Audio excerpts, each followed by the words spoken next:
হচ্ছে বরবটি গাছ, এটা হচ্ছে বরবটি ফুল। এখানে অনেক লতানো গাছ আছে, এগুলো বড় হয়ে যাবে।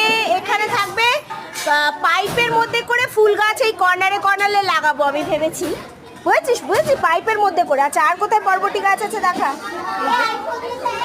এই যে বরবটি ফুল ধরেছে, আর এতে বরবটি ফল ধরেছে।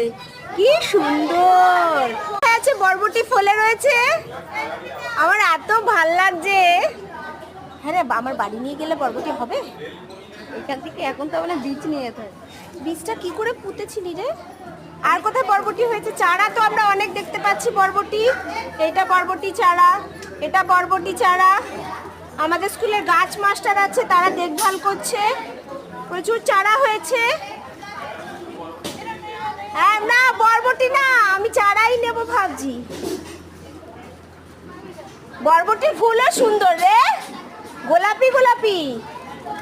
আচ্ছা, আমার লাউগুলোর কি হয়েছে? লাউগুলোর মনে দুঃখ কেন? হ্যাঁ, এগুলো বড় হচ্ছে না কেন? পুঁই তো বেশ, এই পুঁইটা তো বেশ লকলকিয়ে বড় হয়েছে রে। ওইদিকে দিলে তো ছাগলেরই মুখে দিলি। এই সুতলির ব্যবস্থা করবো, দাঁড়া। আমি কি জানি, আর তাড়াতাড়ি ওর ধরেছে, ধরুক না। হ্যাঁ হ্যাঁ, বা এটা সিস্টেমটা ভালো। এইগুলো বেশ বড় হচ্ছে। একদিন পুঁই খাবো।